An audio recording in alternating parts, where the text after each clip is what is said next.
Well, hella, Gina. I was about to start this stream, but okay. I guess I will go to Route 34 in a bit, then. Alright! Welcome back. For those of you who have been watching for the last bit, welcome. For those of you who are just joining us, what the hell are you doing? You're jumping in the middle of a video, in the middle of a thing, where this is like part 5.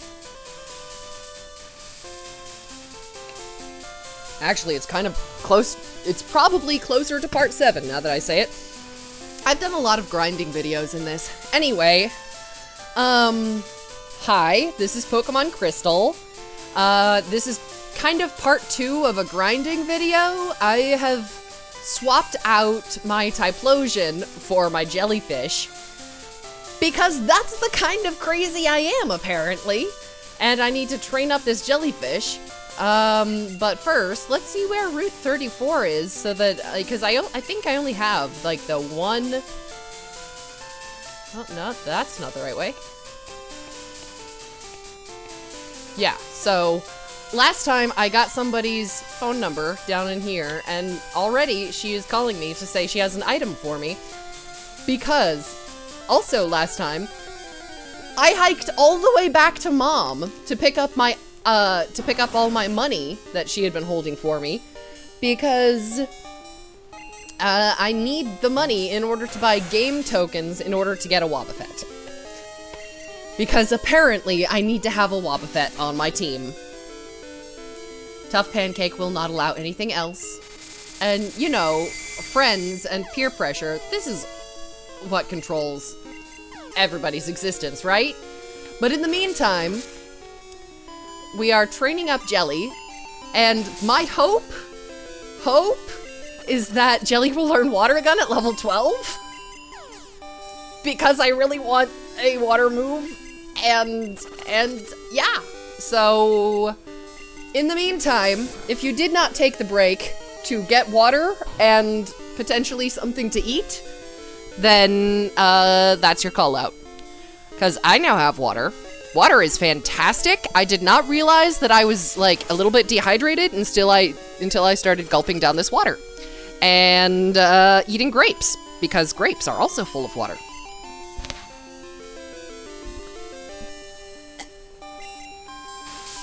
Ah, water. So, let's see. I was saying before that this area is gonna be really good to train once Jelly does get a water move, but in the meantime, it's being a pain. Velvet, come on. Let me see here.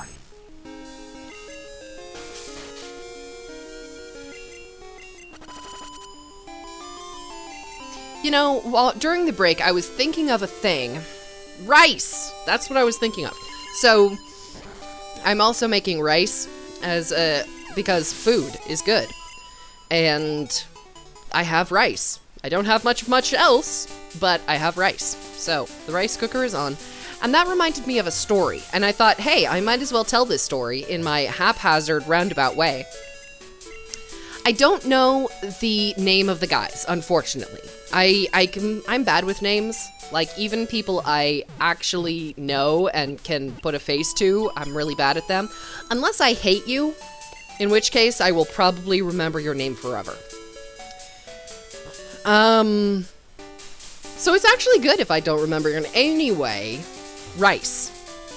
So there was this, like, sage, and forgive me, anyone who knows a different version of this story, or anyone who knows the details of this story. I'm picking this out of my memory, and so chances are the facts will be a little bit off. So, there was this, oh, excuse me, my throat is all clogged up. There was this sage or wise man or, like, you know, super intelligent dude in ancient China.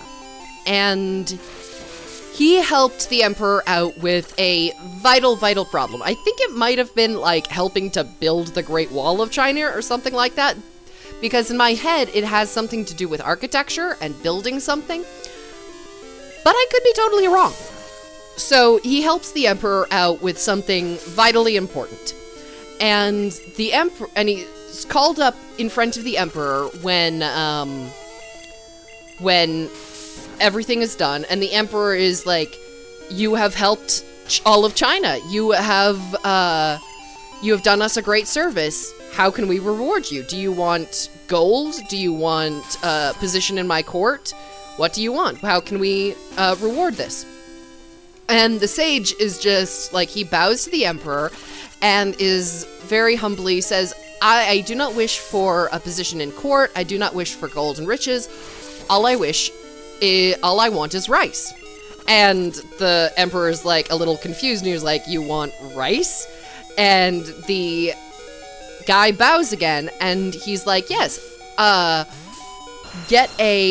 in the story I heard, it was a checkerboard, but I think with my knowledge of history and like ancient games, it was probably a go board." So he gets out a go board and he sets 1 grain of rice on the first square. And then he puts 2 grains of rice on the second square. And he puts 4 grains of rice on the third square. And he says, "I would have you fill up this go board, doubling the number of grains of rice for each square. And that is the amount of rice I want." And the emperor looks at this go board, and he's just like, 1 grain of rice, 1 grain of rice, 2 grains of rice, that's nothing. I mean, come on. We each eat hundreds, if not thousands of grains of rice every day, because this is ancient China. Of course they do. But being the emperor, he is not a stupid guy. So he squints at this go board and says, "I will give you my answer on the morrow. Or, I will stay with us in court, and I will give you my answer soon." And so the wise man is sent away, and immediately the emperor turns to his advisors and says, "Dude, somebody get the math on this. I want somebody to calculate exactly how many grains of rice I would be giving to him, because this is too good. There's a trap here." And somebody goes and he does the math, and it's like more grains of rice than the entire, than in all of China for the next 10 years. It was like an infinite number of grains of rice. And so eventually, the emperor is given this incredibly high number, and he compares it to the amount of rice that he has, like, on store, and the amount of rice that is collected in taxes over 10 years or something, and he's just like, that little, that. And so he calls this guy back in, and I honestly do not remember the part of the story. Like, I think that might have been the end of the story, is that the wise man, the sage, had actually been asking for, like, 10 million, however, 10, like, millions and billions of grains of rice. And that might have been the punchline. But I like to think that the emperor calls the wise man back in and just looks at him and goes, "No. I am not your stupid toy, or alternately, you could twist this so easily. It would be such a fun story to tell, because I love stories where you've got two, like, Machiavellian overthinker, like, strategist types, like, playing off of each other. So I could turn this into a romance so easily.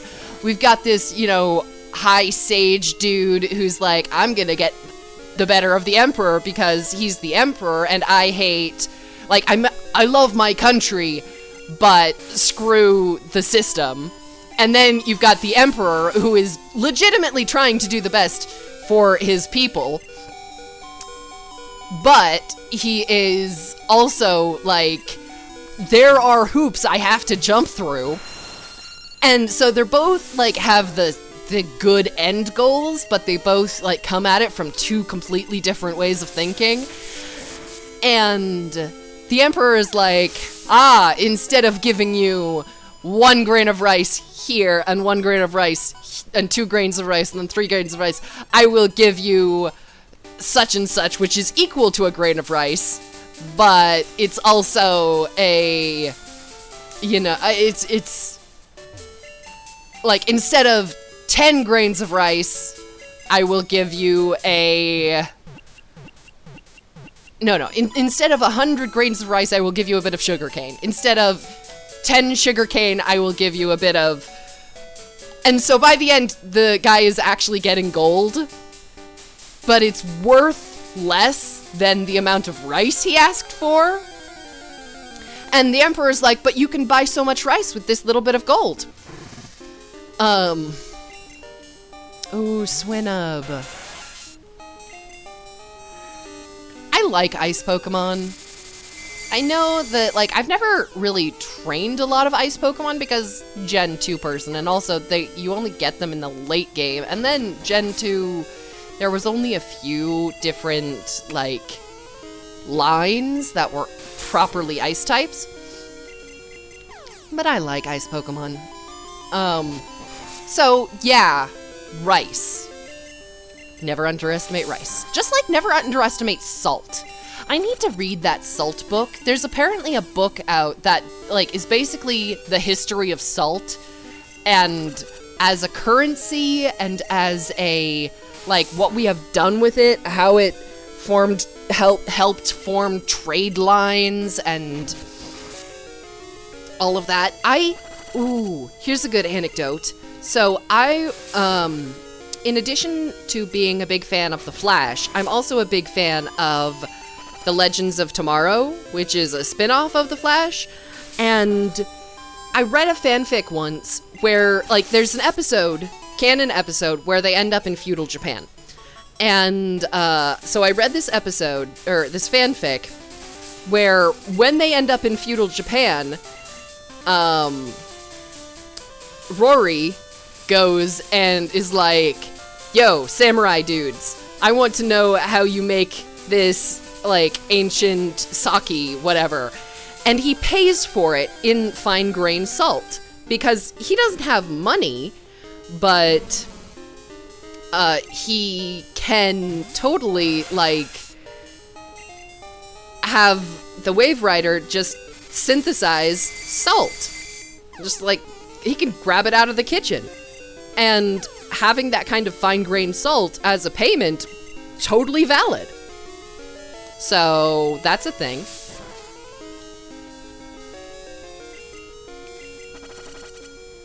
I wish more time-traveling books would do things like that.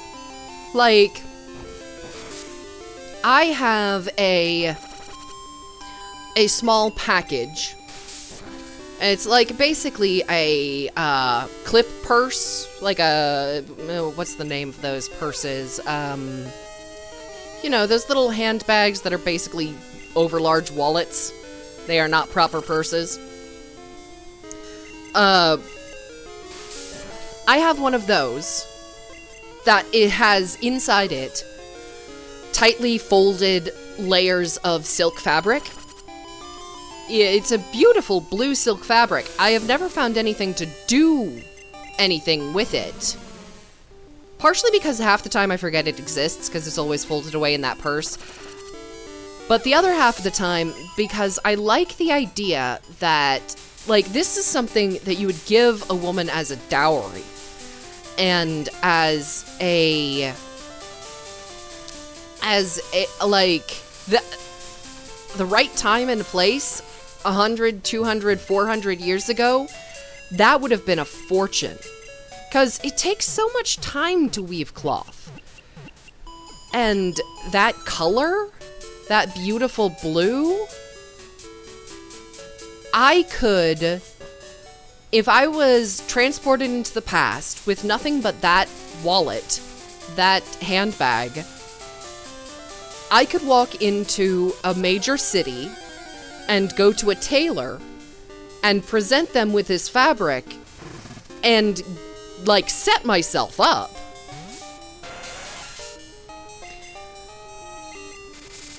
It wouldn't make me rich, but it would, like, get me enough to eat, get me a stable place. I know the basics of weaving cloth. I'm not a very good spinner, like a drop spindle. I have handled a drop spindle twice in my life. I'm not very good at it. I can't get a long, thin thread. I tend to, like, there's a rhythm to a drop spindle, and I don't know that rhythm yet. Of course, it's been years and years since I practiced, and like I said, I've only handled one twice. It takes a while to get it. And then weaving, it's just time, and time is something that everyone has, but everybody chooses to spend it differently. Like right now, I'm choosing to stream to basically an empty stream and talk into this microphone because I find this entertaining. Constrict is not the move I wanted you to learn. I mean, at least it's better than Poison Sting, but Constrict is not the move I wanted you to learn. I wanted you to learn Water Gun. And now, there's no way Jelly is learning Water Gun before level 15. Oof. Okay. So yeah, like, there's nobody actively listening to me as I'm streaming this on Twitch, but I haven't put out the word. My family and my close friends know that I do streaming. I haven't put it out on Twitter or on whatever. I could advertise if I wanted to actually do this for money, but I don't yet. I've only been streaming for like a month at most, and I'm still figuring everything out. So, yeah. Maybe someday somebody will find my my YouTube channel and decide to watch all of my videos in the backlog, and I hope you enjoy it if you are that person listening to this from the future.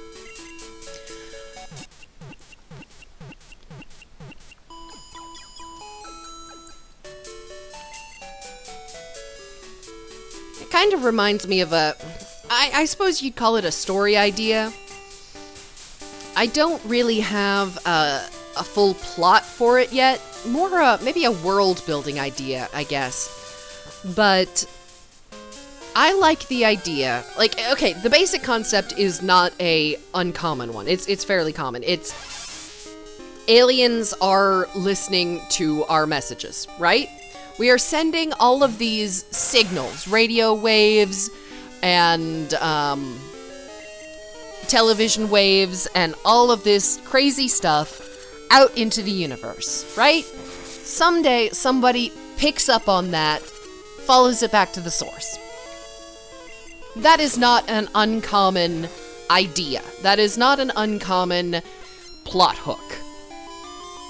My idea is that when they get here, when they get to Earth, we're gone.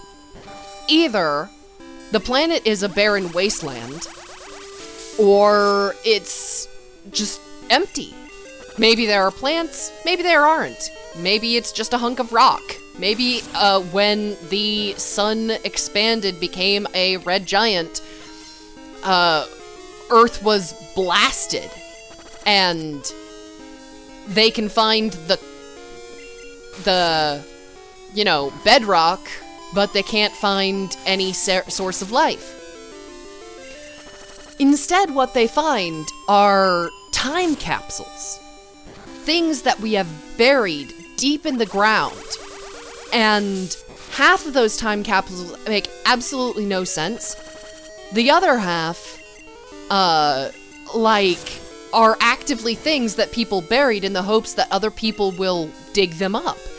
And if you were an alien, and all you have are radio signals from however long in the past, and handfuls of odds and ends, like, even one server from one tiny little branch of the internet, what's gonna be on it? What is the context that alien race could pick up about us and using it as an archaeological, like, experiment, but without any context around it? From a, like, when we as human beings do archaeology on, like, ancient sites, we know a time period, and from the time period, or most of the time you know a time period, I mean, from the different layers of soil and the different, like, tests you do on what you find, you can tell when something was made, when something was buried, all of that stuff. But, and from that, you know that human beings were at such a state. We know that they were human. We know that, like, I don't know, this was a hunter-gatherer age. This was a, age, this is somewhere, like, they probably had bronze tools. They probably had stone tools, etc., etc. But if you don't have even that context, what would you pick up from this Pokemon video? Like, there's somebody who occasionally talks about the context of the video, but is mostly just rambling in the background. And depending on the video you get, like, I'm over here talking about history and archaeology and letting my brain ramble. I'm not mentioning that this Rhydon has been poisoned. I'm not mentioning that I'm using Swift and that Velvet is a Mew. If you had the previous videos, you would know that Velvet is a Mew, and I am absolutely ecstatic that I have a Mew. But, come on.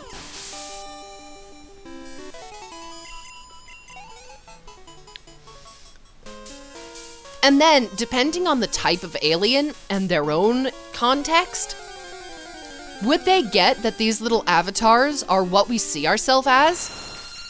Would they think that we are these human creatures? Would they think that an Aerodactyl is actually a type of animal? Or would they, like, have enough context to know that an Aerodactyl is a Pokemon and therefore not a real animal, but a animal that we have created, we have imagined? Would they be able to understand that we have this imagination, that we have the ability to create this type of story? Sometimes I let my brain go in weird directions. But hey, at least I'm not imagining, you know, terrible things. And I'm a writer, I'm a world builder, I figure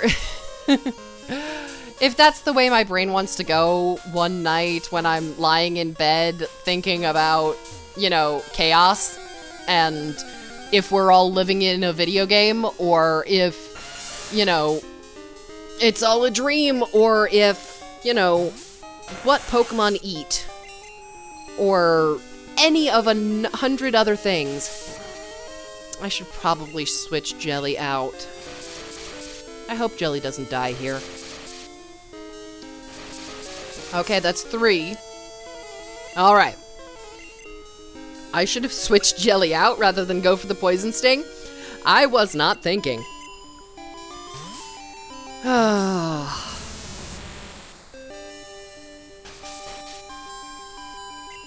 Anyway.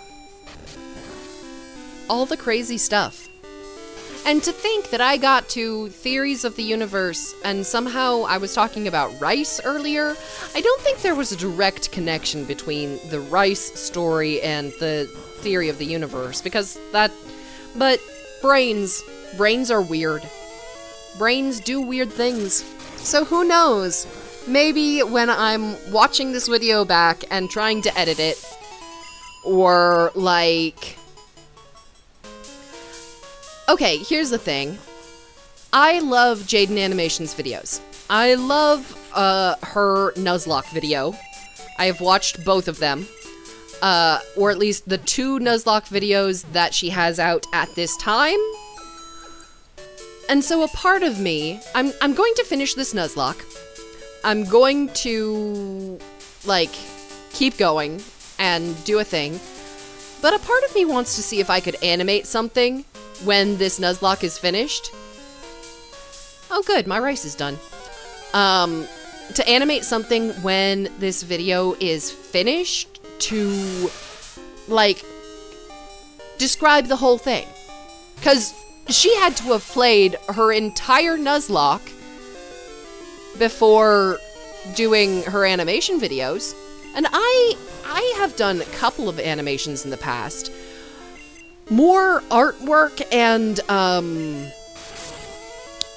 like, I've done comic books. I did a webcomic in college for like 3 years. That was very fun, and it like helped me improve my art quite a bit, but after 3 years I was kind of done with it. But I still have that skill back in my skill set, in my toolbox. I could totally pull out something and try to make a script for this thing, for this Nuzlock. And I don't think it would get nearly as popular. My goal is not to get like a super popular animation video of the Nuzlock, but I think it'd be cool. And I haven't ever really drawn Pokemon. I mean, it's not that Okay, let me put it this way. There are some people who are really good at drawing Pokemon and who draw a lot of Pokemon. I'm not one of those people. In fact, my art skills are kind of rusty at this point. I've done some, like, Japanese ink painting, and I've done some, like, I don't know.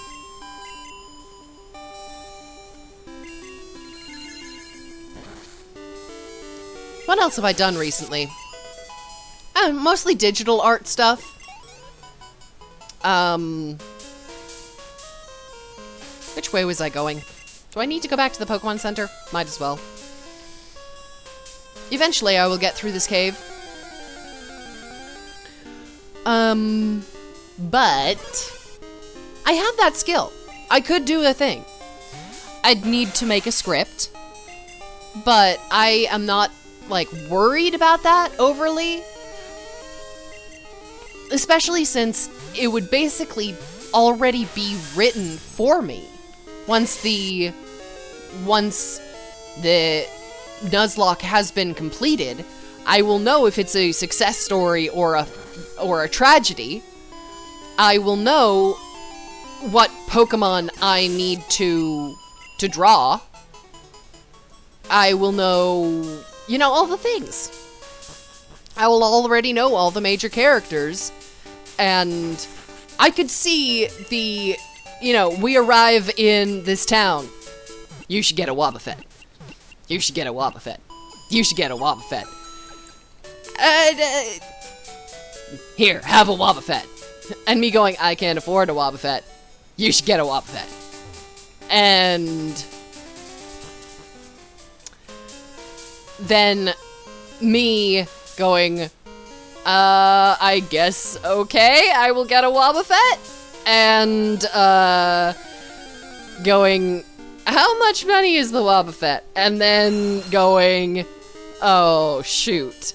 And then, you know, dragging myself and my little jellyfish all the way back to the first town, and dragging myself all the way back, and then holding up a $1 bill. Like,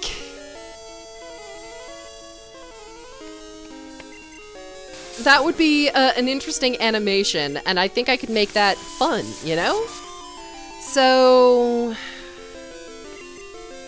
and in the meantime, Jelly gets experience. Jelly and the others. Not much experience here. Should I go on to the next town?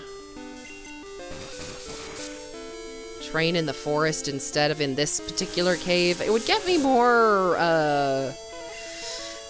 experience, because the higher level Pokemon over there.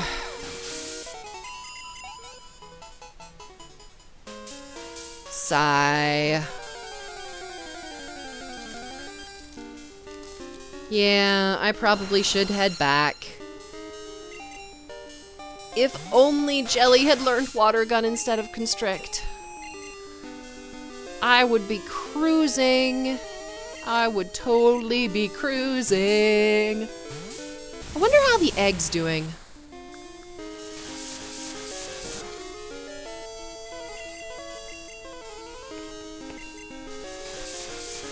Oh well, I'll check the egg after this battle. It seems like going all the way back to my hometown and then coming all the way back here, the egg would be, like, ready to hatch soon. I mean, that's what I did with the Togepi egg. Accidentally, but it worked. And then I had to go all the way back over there to get that stupid Everstone.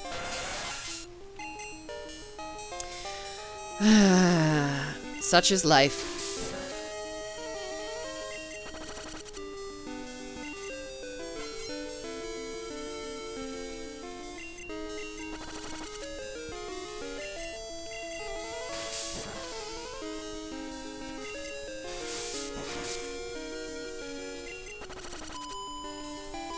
You know what I'm really curious about?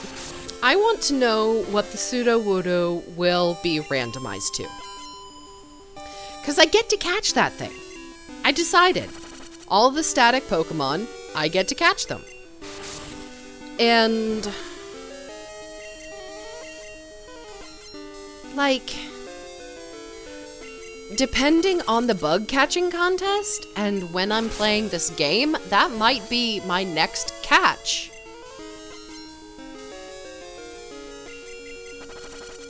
It could be anything. Well, it couldn't be a legendary. I'm pretty sure I randomized the legendaries to be other legendaries. So that's going to be interesting, especially for the roaming legendaries. Because I'm pretty sure at some point I'm going to release Suicune, Raikou, and Entei. And then I'm just going to be walking around the grass, and all of a sudden a legendary is going to pop up. Which, granted, has happened before, because I've been getting the, I got the, what is it, the Zapdos. I missed catching the Zapdos last time. And I've got my Mew, so, it's not like, it's not like I would know automatically. Unless I have been training in that area for a while and knew that, like, that's not what's supposed to be here.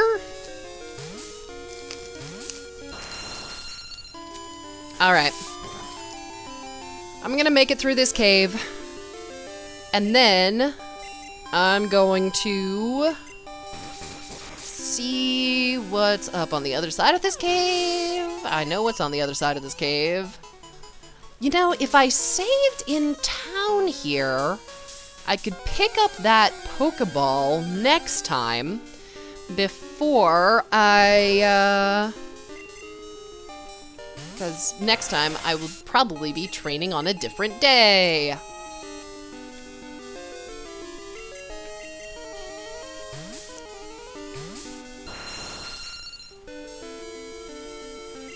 I should probably look at the level of my Pokemon and see how much this training actually did anything, because I don't feel like it did much. And, I mean, I've said it before, I will say it again. Grinding is my thing. I will just grind. Grind. But, sometimes you're like, at least let the grinding do something, you know? I like to see a little bit of progress. Alright. Pokemon Center.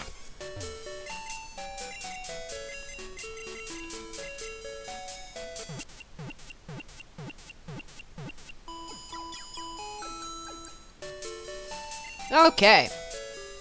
Wonderful, wonderful.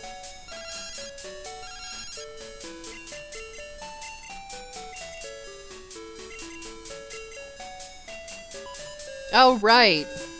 I was gonna go and pick up an item from you. Ah, well. Should I go do that? Or should I just... You know what? I'm just gonna save. It's been a while. It's been a total of, like...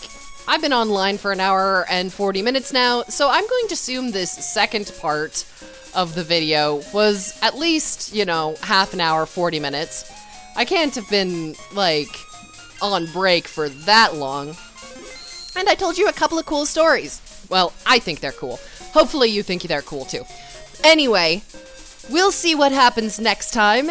In the meantime, hope you have a good day, night, whatever. And have a good one.